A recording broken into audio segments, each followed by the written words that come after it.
देखिए, आज इस क्लास में हम बताने वाले हैं कि समांतर प्लेट संधारित्र की धारिता का व्यंजक। दो प्लेटें हैं X और Y। एक प्लेट X है और दूसरी प्लेट Y। परस्पर दोनों एक दूसरे के समांतर स्थित है और जिनके बीच की दूरी स्मॉल d है, यानी कि d दूरी पर एक दूसरे के समांतर स्थित है। अब जिसमें से X प्लेट जो है, इसको यदि हम प्लस Q आवेश देते हैं प्लेट X को, या कह सकते हैं कि पहली प्लेट, इसको हम मान लेते हैं A।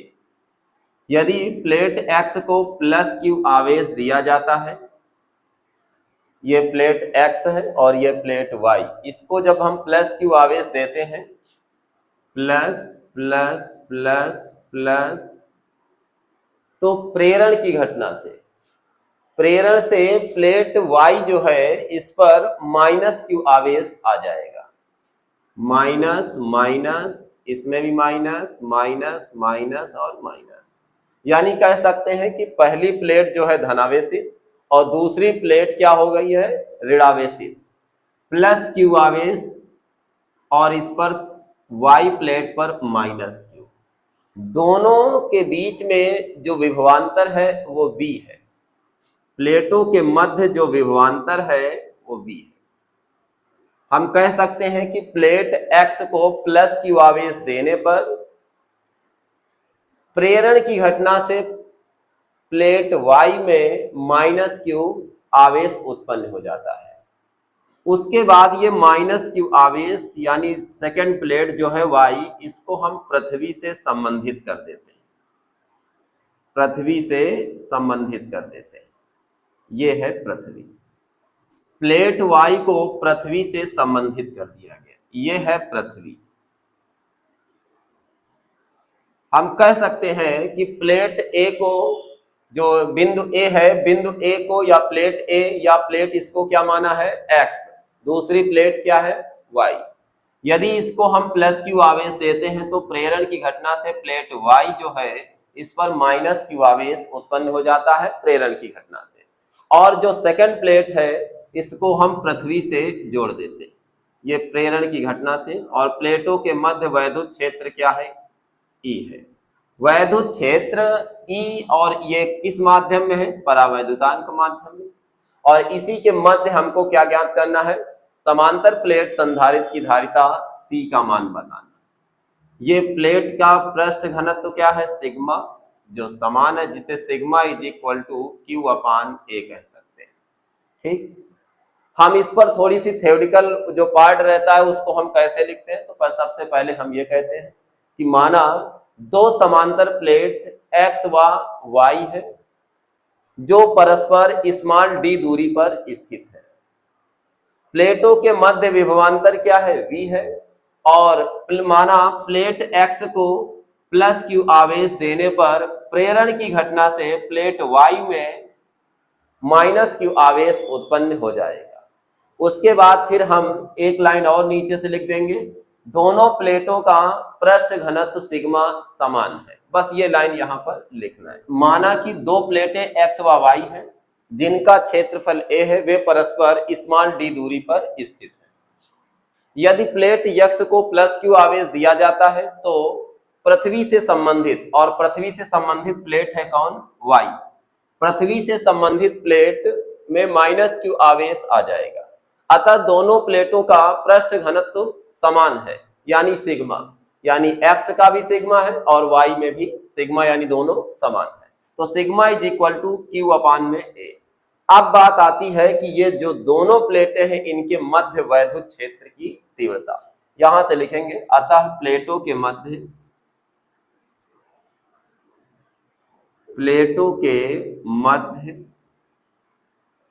वैद्युत क्षेत्र की तीव्रता, वैद्युत क्षेत्र की तीव्रता, प्लेटों के मध्य वैद्युत क्षेत्र की तीव्रता परावैद्युतांक माध्यम है, जहां हम कह सकते हैं कि E is equal to sigma upon में एप्सिलॉन नॉट इनटू में के आ जाएगा। E is equal to sigma upon epsilon not के। अब उसके बाद में अब हम क्या करते हैं, यहां पर चूंकि sigma is equal to Q upon A मान चुके हैं ऊपर, तो ये निकल करके आएगा E is equal to sigma के स्थान पर क्यू अपान में ए एप्सिलॉन नॉट इनटू में के आ जाएगा। E is equal to sigma upon epsilon not के था, जिस पर सिग्मा के स्थान पर क्यू अपान ए रखेंगे, तो E is equal to Q upon A epsilon not into में के आ जाएगा। अब उसके बाद नीचे लाइन से फिर लिखेंगे यदि प्लेटों के मध्य विभवांतर V हो। यहां पर यदि प्लेटों के मध्य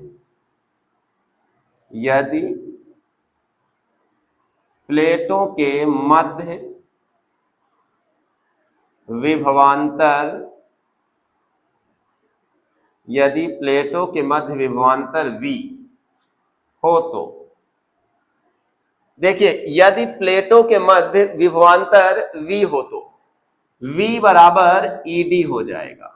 ED इस फार्मूले का यूज करेंगे, देखिएगा कैसे। यदि प्लेटों के मध्य विभवांतर V हो तो V is equal to E into में D। अब ध्यान दीजिएगा, E का मान निकाला क्या है, Q अपान में A एप्सिलॉन नॉट K आ जाएगा। तो यहां से हम इसको लिख सकते हैं V बराबर Q अपान में A epsilon not K into में आ जाएगा D। इतना आ गया। अब उसके बाद में यहां से V का मान तो आ गया। अब यहां हमें क्या करना है, क्योंकि हमें संधारित्र की, प्लेटों के मध्य संधारित्र की धारिता भी बतानी है। देखिएगा, यहां लिख देना इस लाइन पर, यही नीचे लाइन से लिख दो। यदि संधारित्र की धारिता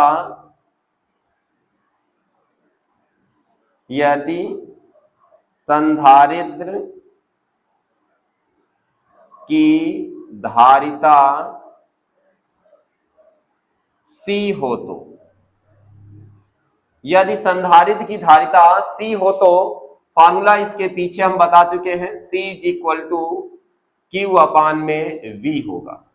C is equal to Q upon में V आ जाएगा। यदि संधारित्र की धारिता C is equal to Q upon V, तो ये यहां से V का मान उठा करके यहां रख दीजिएगा।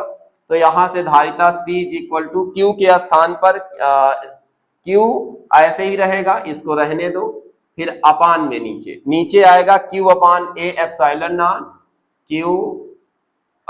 Q अपान में A एप्सिलॉन नॉट इनटू में K और इनटू में D है।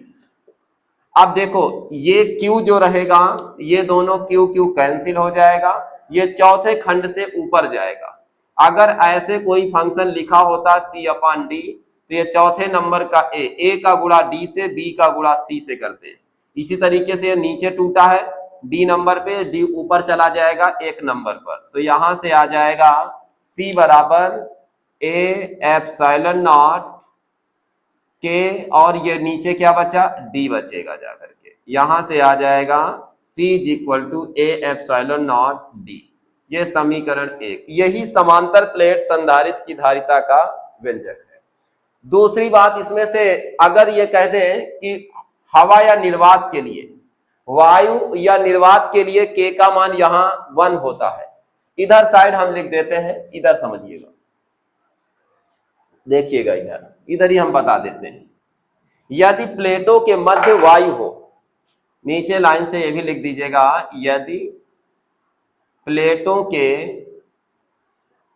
मध्य वायु हो, यदि प्लेटों के मध्य वायु हो तो K बराबर 1। हवा या निर्वात के लिए K का मान 1 होता है, ये भी ध्यान रखिएगा। तो C naught is equal to A epsilon naught upon में क्या हो जाएगा, D।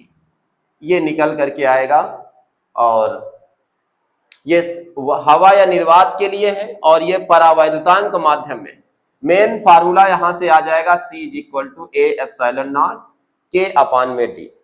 अब विशेष बात एक ये है कि यहां पर नीचे थोड़ी बात समझना है। C is equal to A और epsilon not K upon D है, तो तुमसे पूछेगा धारिता किन किन बातों पर निर्भर करती है? धारिता संधारित्र की धारिता को प्रभावित करने वाले कारक बताइएगा। तो धारिता सबसे पहले क्षेत्रफल पर निर्भर, प्लेटों के बीच क्षेत्रफल पर निर्भर करती है। दूसरी बात, दूसरी कंडीशन में धारिता परावैद्युतांक माध्यम में निर्भर करती है। तीसरी बात, नीचे 1/d आता है, यानी धारिता प्लेटों के बीच की दूरी पर निर्भर करती है।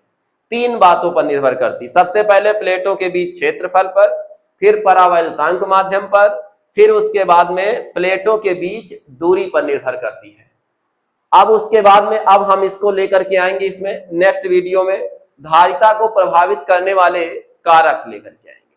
ठीक है, अब मिलते हैं नेक्स्ट वीडियो में, तब तक के लिए जय हिंद जय भारत।